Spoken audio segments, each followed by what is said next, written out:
6 letters of success. 6 letters of success or the for success. A, B, C, D, E and F. A to F એના થોડાક શબ્દો એને આ 12 માસ સુધી, ન કેવળ 12 માસ સુધી પણ till the end of the life એને યાદ રાખવાનો પ્રયત્ન કરજો. જ્વલન સફળતા, ન કેવળ પરીક્ષામાં સફળતા. કેટલાકને એમ થાય કે અમારી પરીક્ષા ક્યાં સુધી પરીક્ષા આપ કરવાની? જ્યાં સુધી જીવશો ને ત્યાં સુધી પરીક્ષા છે, યાદ રાખજો. જીવશો ત્યાં સુધી પરીક્ષા. આ 12મું પતશે એટલે એન્જિનિયરિંગ આવશે. કેટલાક નીટ આપવાના છે, નીટ આવશે, જી આવશે, છે જ એક્ઝામ. ક્યાં સુધી તમે કંટાળો વ્યક્ત કરવાના છો? 8 સેમિસ્ટરની અને આપો જ ખરા. ઇન્ટિગ્રેશન, ડિફરન્સિએશન વાંચો, સંકલન વિકલન આવશે મેથ્સ વાળાને. અને જેને બાયોલોજી રાખ્યું છે ને એનાટોમી પૂછજો, કે એમબીબીએસના ફર્સ્ટ યરમાં છે ને પૂછજો. એનાટોમી ગાંડા કરી નાખે એવી બુક છે. ફાર્મસીમાં જઈને પૂછજો કે કેટલા દવાના ડ્રગ્સના નામ યાદ રાખવાના છે. એન્જિનિયરિંગમાં જઈને પૂછજો મશીન ડ્રોઈંગ, એન્જિનિયરિંગ ડ્રોઈંગની પેલા ચાર્ટ્સ કેવા બનાવવાના છે. એટલે કંઈ ઈઝી નથી. 12th પૂરું થઈ ગયું એટલે જિંદગી જીતી ગયા. 1.5 મહિનો જ આરામ છે. ફરતી બાજી લેફ્ટ રાઈટ જો સરખું ભણવું હોય તો, બાકી તો અત્યારે જલસા જ છે. કંઈક કરી બતાવવું હોય ને, ઉકેડાનું નામ સાંભળ્યું? ઉકેડા પર ચડવું હોય ને તો ભૂંડાઈ ચડે, ઉતરાય ચડે, પણ એવરેસ્ટ પર ચડે? છાપા વાંચ્યું? ચડી ગયેલું ભૂંડ એવરેસ્ટ પર. ગિરનાર બધા ચડી જાય. ગિરનાર તો બરમુડા પહેરીને ચડે છે કેટલાક. એવરેસ્ટ પર ચડ્યા હોય? જો તમારે સર્ટેન હાઇટ્સ પ્રાપ્ત કરવી હશે ને, છકડો લાવવા માટે બહુ મહેનત જાજી નહીં કરવી પડે. ઓડી કે BMW લાવવા માટે મહેનત જાજી કરવી પડે. સર્ટેન હાઇટ્સ પ્રાપ્ત કરવી હશે એના માટે. એટલે આજે સંકલ્પ એ કરવાનો છે, સારામાં સારું કંઈક કરી બતાવું છે. આમાંથી જેને સુખી થવું એ હાથ ઊંચો કરો. હવે સુખી થવા માટે શું? તો પહેલું એ ફોર એમ. લક્ષ્ય નક્કી કરો. કેટલાક ભણે છે, કેમ? કારણ કે ઘરેથી મોકલે છે. ત્યાંથી અહીં આવે કેમ? કે ઘરેથી કાઢે છે, મને ઉઠાડી દે છે, પાણી છાંટે છે, ઓશીકું ખેંચી લે છે, મારે છે. અમુક વાર તો ના ઉઠું તો એટલે અમુક તો સીધા અહીં આવી જાય. અહીંથી પાછા મોકલે કે હવે ઘેર જાઓ, કારણ કે અમારે ઘેર જવું છે સાહેબોને, એટલે પાછા છોકરા ઘેર જાય. આ પંખાને બે રીતે ફેરવી શકાય. જો આ સ્થિર છે ને, આ સ્થિર પંખાને ફેરવો હોય તો કઈ રીતે ફરે? લાકડી લેવાની એક, તો નીચે ઊભા ફેરો કરવાની આમ, એટલે પવન આવે, પરસેવો મટી જાય, કે હોય એ શરૂ થાય, નવો શરૂ થાય. આ પંખો લાકડીથી ફરે, ગામ આખા લાકડી દેખાય, પણ એ સ્પીડ કઈ થાય? અને જો ઇલેક્ટ્રિસિટી દેખાય છે?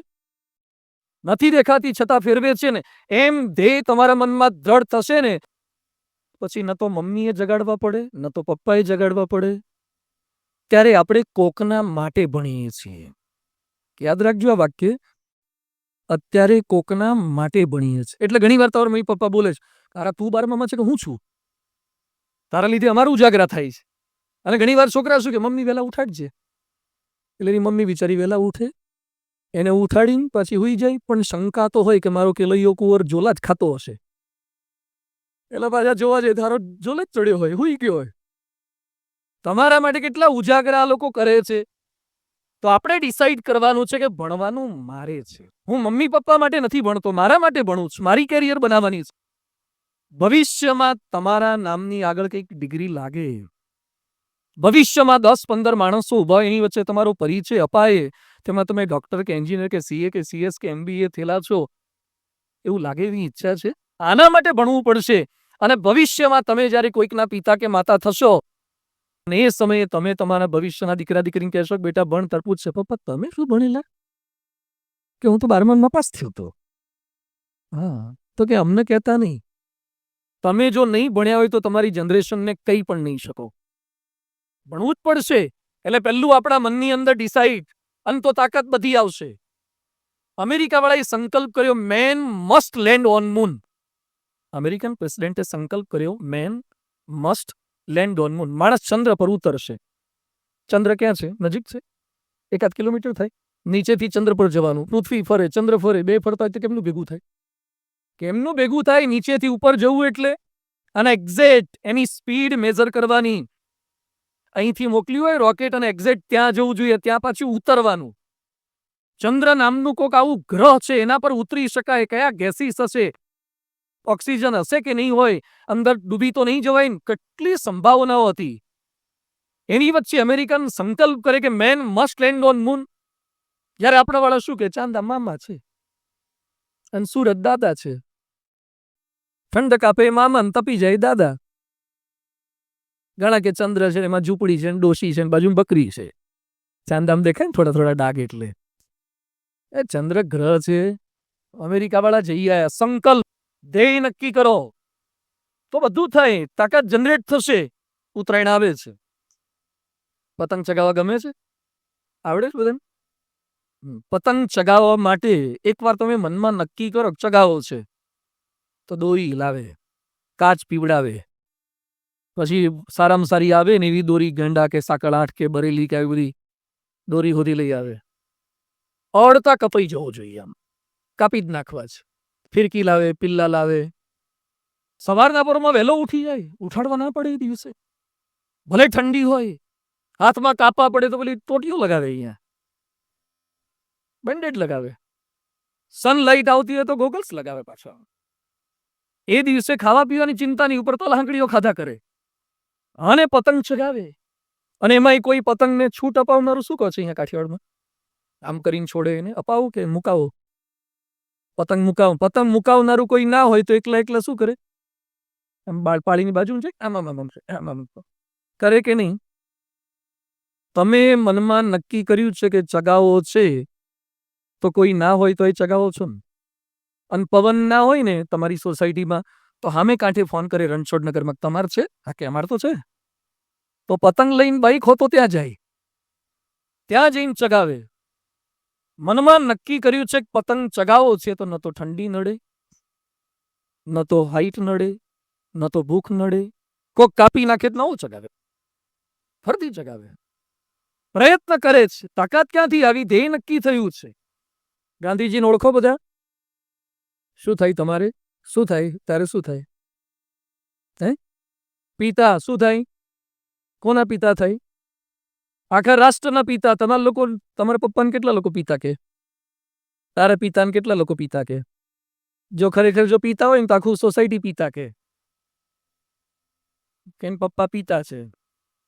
ગાંધીજીના આખું રાષ્ટ્ર પિતા કે છે. ખાલી ગાંધીજીના ફોટા જોજો ના કરો, એની તાકાતનો વિચાર કરો. ગાંધીજીના ફોટા ક્યાં છપાય છે?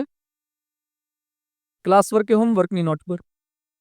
કરન્સી સલમાનના ના આયા? નવી નોટમાં સલમાન આવ્યો? શાહરૂખ આવ્યા? ઇમરાન હાશમી આવ્યા? એના ફોટા નથી આવતા. તો ગાંધીજી રૂપાળા લાગતા હતા કે ઇમરાન? તો ફોટા કોના છપાય છે? હેર સ્ટાઇલ કરો. 12માં છો ને, સ્ટાઇલો કરો. ગાંધીજીના ફોટા છપાય છે, કરન્સી પર છપાય છે. ગાંધીજીની તાકાત ક્યાંથી આવી? જીમમાં નહોતા જતા. 6 પેક, 6 પોકેટ જીન્સ અને 6 પેક બોડી, તાકાત બનાવી. આ ગાંધીજી કશું આમ ધોતિયું પહેરતા હતા, ઉપર અમારા જેવું આ વસ્ત્ર પહેરતા હતા. હાથમાં કઈ પેલું લાકડી બાકડી પેલું સામાન્ય હતું. કોઈ રેબનના ગ્લાસ નહીં, રીબોકના શૂઝ નહીં, એક્શન પાવરના શૂઝ નહીં, સ્કિન ટાઈટ જીન્સ નહીં, કશું જ નહીં. હેરસ્ટાઈલો કરતા હતા. હેર જ નતા, શું સ્ટાઇલ કરે? ગાંધીજીમાં તાકાત હતી. એનું કારણ શું? કારણ કે બોર્નવિટા પીતા હતા. Boost is the secret of my energy. Boost પીઓ. બધી મમ્મીઓને એમ છે છોકરાને બુસ્ટ બોર્નવિટા પીવડાય. બળવો જા બોર્નવિટા વાળી. આ બોર્નવિટા વાળા બાથરૂમમાં વંદો જોઈ જાય ને તો બહાર આવી જાય છે. ગાંધીજી લેશ માત્ર ગભરાતા નહોતા. અંગ્રેજોને કાઢી મૂક્યા. એની તાકાત એના ધ્યેયમાંથી. એમ કાગડા કૂતરાના મોતે મરીશ પણ સ્વરાજ લીધા વિના પાછો નહીં ફરું. એમ આજે બધા જ 12માવાળા નક્કી કરજો કે સારામાં સારું રિઝલ્ટ લાવીને જ જંપીશ, સારું ભણીને જ જંપીશ. મારે આ કરી બતાવવું છે, ચોક્કસ કરવું છે. તાકાત આવશે. આજે જ હું અહીંયા સભામાં આવતો હતો એ પહેલા એક ભાઈ મને મળવા આવ્યા. મને કે એક છોકરો પ્રેમ લગ્ન કરીને ભાગ્યો છે, એમાં મારે શું રોલ કરવાનો? મને કે ભાગીને હવે પાછો રિટર્ન થયો છે, એમાં પહેલો તમને પગે લગાડવો છે. એટલે આજે સવારે જ at the 8:30 in the morning એટલે મારી પાસે લઈ આવ્યો એને. હું બહુ ઓળખતો નહોતો. પછી મેં પૂછ્યું કેમ ભાગ્યો લા? કે છોકરીના પપ્પા ના પાડતા હતા. બહુ સમજાયા, ના પાડે પછી શું કરવાનું? કે ભાગી ગયા. મેં તો મેરેજ કરી દીધા, કોર્ટ મેરેજ થઈ ગયા. મેં તો હજી હા પાડે છે કે ખબર જ નથી અમને. હજી કે મેં ફોન રિસીવ જ નથી કર્યો. 5 દિવસ ભાગ્યો તો વાપી બાજુ જતો રહ્યો તો. એના પપ્પા જ ભેગા હતા. મને કે કોઈ દાડો ઘરની બહાર નહોતો નીકળ્યો, હારામ તાકાત ક્યાંથી આવી? મને કે એને પગમાં ફ્રેક્ચર હતું, પાટો હતો, તોય પેલી લઈને ભાગ્યો. ધ્યેય નિષ્ઠા. એમ નક્કી થશે ને, એમ આવા ખોટા ન કરતા પાછા. સાચું લક્ષ્ય કે મારે ટકા લાવવા છે, પર્સન્ટેજ લાવવા છે, બધી તાકાત આવશે. ક્યારે અંદરથી શબ્દ નીકળશે ને કે મારાથી ના થાય ને હું ના કરી શકું, નેવર. તાકાત આવે જ. એટલે પહેલું છે ફોર એઇમ. ક્યારે બોલવું નહીં, નહીં ભણાય. કેટલાક શું કે ભણતવ્યમ તો બી મર્તવ્યમ, નહીં ભણતવ્યમ તો કાંઈકું માથાકૂટમ. એમ નહીં, ભણવાનું જ છે, સારી મહેનત કરીને ભણવાનું છે. એટલે એ ફોર એઇમ, બી ફોર બિલીફ. પોતાની જાતની અંદર શ્રદ્ધા, પોતાની જાતની અંદર વિશ્વાસ. એકલવ્ય ભણવા માટે ગયા દ્રોણાચાર્ય પાસે. દ્રોણાચાર્ય શું કીધું કે તું ન ભણી શકે, કારણ કે આ ક્ષત્રિયોની કોલેજ છે. આ દલિતો માટે કે એકલવ્ય માટે નથી. આ લોકો ભીલ જ્ઞાતિના. એ સમયે કોઈ આ 3 ઇડિયટ નહોતા, હાર્દિક વગેરેની, તો આંદોલન કરત. એકલવ્ય આંદોલન ન કર્યું. એકલવ્ય જાતે જ ગુરુજીની મૂર્તિ મૂકી દીધી અને પછી ભણવા માટે બેસી ગયો. અને અર્જુન કરતા પણ શ્રેષ્ઠ બાણવીરે બન્યો છે. કોઈ તમારામાં વિશ્વાસ રાખે કે ન રાખે, કોઈ તમારામાં શ્રદ્ધા રાખે કે ન રાખે, તમે તમારામાં શ્રદ્ધા રાખજો, તમે તમારામાં વિશ્વાસ રાખજો. તમારી મમ્મી ભલે એમ બોલે કે તું ના કરી શકે, શિક્ષક ભલે બોલે, વાલી ભલે બોલે, બીજા મિત્રો ભલે બોલે, પણ તમે ક્યારે ન બોલતા. આખી દુનિયા તમારા માટે એમ બોલશે ને કે તમે નહીં કરી શકો, તો પણ તમને વાંધો નહીં આવે. પણ જો એકાદ વાર તમે બોલી ગયા ને, અથવા મનમાં વિચારી લીધું કે મારાથી નહીં થાય, તો you can't do. Narendra Modi માટે કેટલા લોકો બોલતા હતા, છતાં પણ એમ બોલતા હતા કે હું અમેરિકા જઈ શકીશ, હું પીએમ બની શકીશ. આટલા લોકો અગેન્સ્ટમાં હોય, વિરુદ્ધમાં બોલતા હોય, એની વચ્ચે તમે પોઝિટિવ રહો, ચોક્કસ શક્ય બને. એટલે ક્યારેય મોડો વિચાર ન કરતા, નેગેટિવ થિંકિંગ નહીં. હું ભાવનગર ગયો તો લેક્ચર આપવા. 10th 12thના સ્ટુડન્ટ્સ ભેગા થયા હતા, 4,500 વિદ્યાર્થીઓ જ આખા ભાવનગરના. એમાં એક છોકરો મારી પાસે આવ્યો, મને કે મારે મરી જવું છે. પરમિશન લેવા આવ્યો. મને કે આશીર્વાદ આપો, મરી જવાય. શાના માટે મરી જવું છે? રડવા લાગ્યો. એટલે બેસાડ્યો, સર પાણી બાણી પાયું. કેમ મરી જવું છું? મને કે ટકા જ નથી આવતા. પરીક્ષા નજીક આવી ગઈ. કીધું તો આવે કેટલા તારે? મને કે મેથ્સ, ફિઝિક્સ, બાયોલોજી બધાનું ટોટલ થઈ 100 નથી થતું. તો હવે તો શું થવાય? કીધું મહેનત કર થોડી, તારેથી થાય એટલી. કીધું મરી કેમ જવાનું? મને કે ખરાબ રિઝલ્ટ આવશે, એ જોઈને મારા મમ્મી પપ્પા દુઃખી થશે. એમને આટલી મહેનત કરી, મારી પાછળ 35,000નો ટ્યુશનનો ખર્ચો કર્યો, તો એ ટકા નથી આવતા, અને હું ખરાબ રિઝલ્ટ ઘરે બતાવીશ તો મમ્મી પપ્પા બહુ દુઃખી થશે. અને આધુનિક શ્રવણ કહેવાય, જે મા બાપને બિલકુલ દુઃખી કરવા માંગતો. પછી મારે એને કહેવું પડ્યું કે મેં કીધું તું ખરાબ રિઝલ્ટ લાવે એ સમાચાર મમ્મી પપ્પા સાંભળે તો પણ દુઃખી થાય, અને તું મરી જઈશ એ સમાચાર તો એમને મળશે ને. આ કે એ મળે તો એમાં દુઃખી થાય, આ કે એમાં બહુ દુઃખી થાય. દુઃખી કરવાના જો જેમાં ઓછા થતા હોય એવા દુઃખી કરાય. તો મરી જાય તો વધારે દુઃખી થવાના છે. એટલે અહીંયા બેઠેલા તમામ વિદ્યાર્થીઓને વિનંતી છે કે ક્યારેય નેગેટિવ વિચારવાનું નહીં. બિફોર એક્ઝામ પણ મરવાનો તો સંકલ્પ નહીં કરવાનો, અને આફ્ટર એક્ઝામ પણ ક્યારેય વિચારવાનું નહીં કે મરી જઈએ, આમ કરી નાખીએ. નેવર. દુનિયામાં જે જીવે છે ને એ જ કંઈક કરી શકે છે. મરી ગયેલા તો હળગી જાય છે, મરી ગયેલા તો રાખ થઈ જાય છે. તમે કેમ મરી ગયા કોઈ પૂછતું નથી તમને. ભલે ને ડૂબી ગયા કે ગળે ફાંસો ખાઈને મરી ગયા, પીપલ વિલ ફોરગેટ યુ. પણ તમે સંઘર્ષોની વચ્ચે જીવ્યા એને દુનિયા યાદ રાખશે, તમારા પુસ્તકો છપાશે. એટલે વિપરીતતાઓની વચ્ચે ક્યારેય મોડી વાત નહીં થાય. મને યાદ નહીં રહે, યાદ નહીં આવે, પરીક્ષામાં કોક તાપલી કરી મારી નીચે નાખી દેશે તો, પેપર અઘરું આવશે તો, સાહેબનો મૂડ ખરાબ હશે તો. આ બધું નેગેટિવ થિંકિંગ શા માટે? પોઝિટિવ સતત વિચારવાનું. અત્યાર સુધી જેટલા મકાનમાં ચોરી થઈ છે એ શું તોડવાથી થાય? તો એ ઘરે જેટલા વાલી આવ્યા છે શું મારીને આવ્યા છો? જેટલા મકાનોમાં ચોરી થઈ છે તાળું તૂટવાથી થઈ છે ને, તોય તમને તમારા તાળા પર વિશ્વાસ છે ને કે આમાં તો લગભગ વાંધો નહીં આવે. જેટલા કેન્સરથી મરી જાય છે એમાં 99% ગુટકાવાળા છે. તો એ જે ગુટકા ખાય એ શું માને કે લગભગ મને તો વાંધો એ તો બીજાને થાય મને. રોડ પર જેટલા એક્સિડન્ટ થાય છે મોટા ભાગના ગાડીઓથી થાય છે, 2 વ્હીલ કે 4 વ્હીલથી. તો એ નવી નવી ગાડીઓ છોડાવે જ છે ને કે મને તો નહીં થાય. અને 10 લગ્નમાંથી 4-5 છૂટાછેડા થાય છે તો એ નવી કંકોત્રી છપાય જ છે ને. એના પપ્પાએ કે બેટા મારો અનુભવ કહું છું કે આમાં પડવા જેવું નથી, દુઃખી થવાના દાડા છે. તોય કે ના પપ્પા મને તો વાંધો નહીં આવે. આ બધામાં કેમ પોઝિટિવ છીએ તો પરીક્ષામાં કેમ નેગેટિવ? તારામાં તમને વિશ્વાસ છે, એક વાળંદમાં વિશ્વાસ છે, તો તમારી જાતમાં વિશ્વાસ કેમ નથી? આપણી જાતમાંથી ક્યારેય વિશ્વાસ ગુમાવો નહીં. થઈ શકે ચંડીગઢ પંજાબનું એક સિટી છે. ધ્યાનથી સાંભળજો આ પ્રસંગ. પ્રશાંત કરીને એક યુવક, 22 વર્ષની ઉંમર, ભણતો હતો. એકવાર એક્સિડન્ટ થઈ ગયું એને. એક્સિડન્ટની અંદર કોમામાં જતો રહ્યો. 22 દિવસે છોકરો કોમામાં રહ્યો છે. જમણી સાઈડ આખી પેરેલાઇઝ થઈ ગઈ છે, લકવો થઈ ગયો. કોમામાંથી 22 દિવસે બહાર આવ્યો. 6 મહિના સુધી ફિઝિયોથેરાપી કરી છે. જમણી સાઈડ આખું પેરેલાઇઝ થઈ ગયું હતું એટલે ફિઝિયોથેરાપી કરીને ધીમે ધીમે હાથ થોડોક હલે એવો પ્રયત્ન કર્યો. પછી એ ભણ્યો, સારું ભણ્યો અને પંજાબની એક સારી ડિગ્રી એન્જિનિયરિંગ કોલેજમાં એડમિશન લીધું.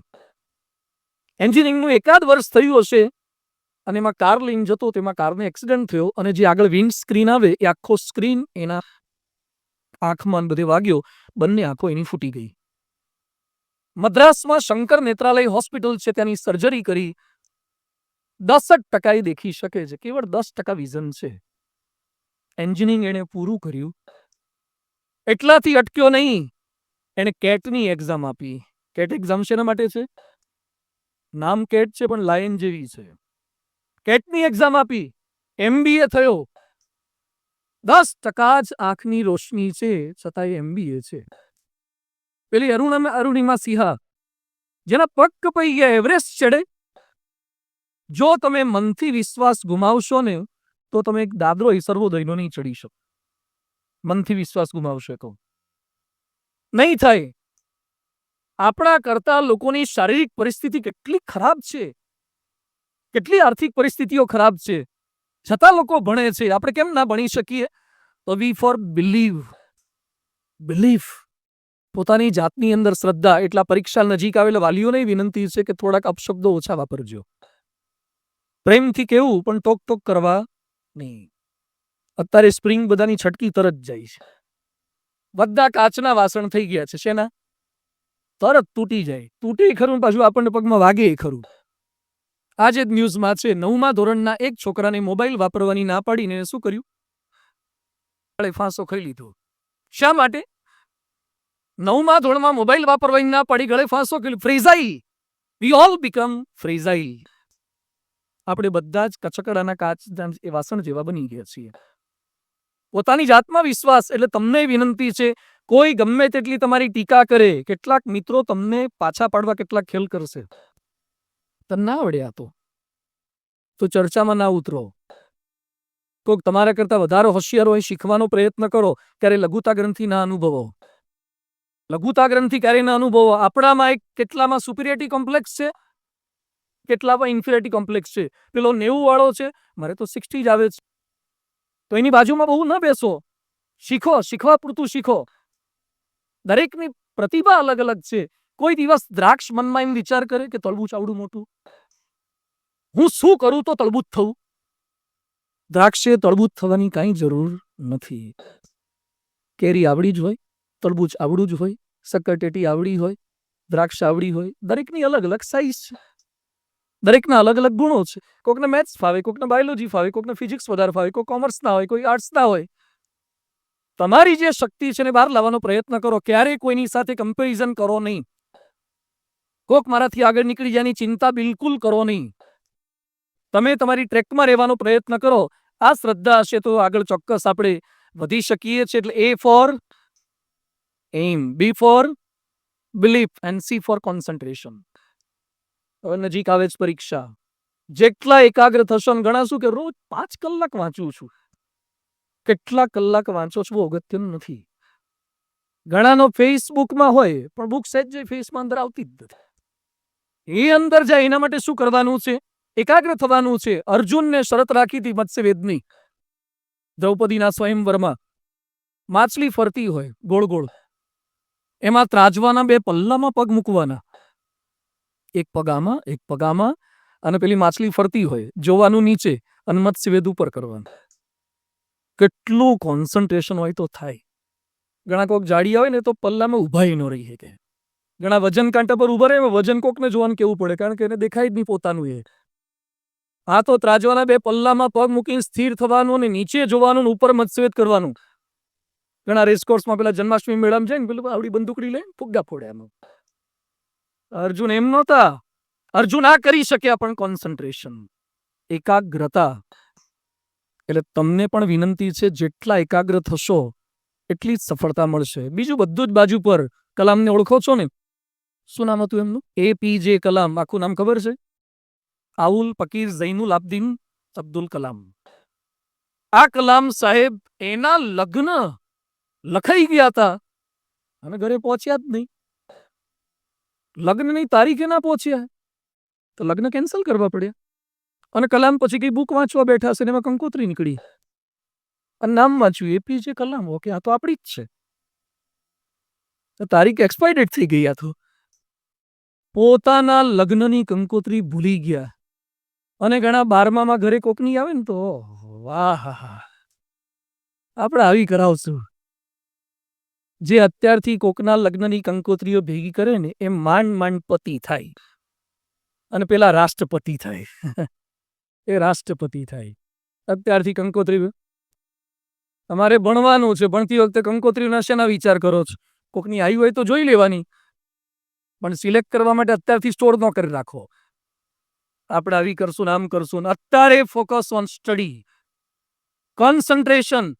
અને એના માટે પ્રાણાયામ શક્ય હોય તો પ્રાણાયામ કરો, યોગાસન શક્ય હોય તો યોગાસન કરો. આપણી ભારતીય સંસ્કૃતિ આ શીખવે છે. નરેન્દ્ર મોદી હમણાં પ્રચાર પ્રસાર માટે આવ્યા હતા. સર્કિટ હાઉસમાં રાત્રે 1:30 વાગે ઉતર્યા, સવારે 4:30 ઉઠી ગયા. રાત્રે કેટલો આરામ લીધો? 3 જ કલાક. અને સવારે 4:30 થી 5:30 યોગાસન કર્યા. એક વડાપ્રધાન આટલા ટાઈટ શેડ્યુલની વચ્ચે પ્રાણાયામ યોગાસન કરી શકે છે. આપણી હિન્દુ સંસ્કૃતિની બધી પવિત્ર માન્યતાઓ બોડી, માઇન્ડ, સોલ માટે ઉપયોગી છે. તમારું આખો કોન્સન્ટ્રેશન પાવર વધી જશે, બદલાઈ જશે, આખો કોન્સેપ્ટ બદલાઈ જશે. એટલે એકાગ્ર થઈને વાંચવાનો પ્રયત્ન કરવાનો. ટીવી ચાલુ હોય ત્યાં પાછો વાંચતો, બાલાજીને પડીકું ખોલ્યું અને ખાતો જાય, વાંચતો જાય. જાજ આવે એમાં શું વંચાય તું? ફોકસ કરીને, એના સિવાય બીજો કોઈ સંકલ્પ નહીં તો થશે. એટલે C for concentration, D for discipline. મારાથી આ થાય ને મારાથી આ ન થાય. During the exam, before the exam, after the exam.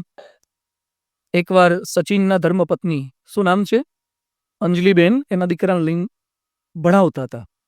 એમાં ટીવી પર મેચ ચાલતી હતી. એમાં એના પપ્પા જ રમતા હતા પાછા. તો પેલો એનો દીકરો, પેલો અર્જુન નામ છે ને, અર્જુન તેંડુલકર, એની મમ્મી કે મમ્મી પપ્પા પપ્પા પપ્પા રમે. તો કે બેસ પપ્પા વાળી ભણ. અત્યારે તારા બાપનું કામ રમવાનું છે ને તારું કામ, એના બાપુજી ભલે રમતા હોય પણ તું તારા બાપને જોવા જઈશ તો તું કશું હારે ભણવાનો નથી. પહેલા તું અત્યારે ભણ. આવા માણસો પણ ફોકસ પોતાના સ્ટડી પર કરે છે, કરાવડાવે છે. અને તમે અત્યારે 12થમાં છો ને ઇન્ડિયાની ટીમ સાઉથ આફ્રિકા જવાની છે કે જતી રહી? જતી રહી. હવે ચિંતા કે વિરાટ શું કરશે. તે જા હનુમાનજી તેલ ચડાવવા જા તું. તમને આટલો બધો વિરાટ માટે પ્રેમ છે, વિરાટને તમારા માટે એક ટકોય છે. પેલી લઈને ઇટાલીમાં એકલો જઈને લગ્ન કરી આવ્યો. તમને એક મોહનથાળનું ચક્કું મોકલાયું. આમતા આમતા વિરાટ વિરાટ કરો છો. બરાબર છે, ઇન્ડિયાની ટીમ જીતે બરાબર છે, પણ જ્યાં સુધી 12થની એક્ઝામ પૂરી ના થાય ક્રિકેટ સામે નજર કરશો નહીં, જોશો નહીં. ભલે હારી જાય ઇન્ડિયન ટીમ, 11 જણા હારી ગયા કે ભારતની હાર નથી. They are playing for the money. Virat Kohli અત્યાર સુધીમાં કેટલા ગરીબોને જમાડ્યા, કેટલા અભણ માણસોને ભણાયા, કેટલા કંગાળ માણસોને કપડાં આપ્યા, કેટલી ચેરિટી એક્ટિવિટી કરી. કેવળ પૈસા માટે all are playing the cricket. તમને ખરેખર ક્રિકેટ ગમતું હોય તો રોજ કલાક રમો. રમવાથી લાભ થશે, જોવાથી બહુ જાજો લાભ નહીં થાય. શરીર મજબૂત એમાં થશે.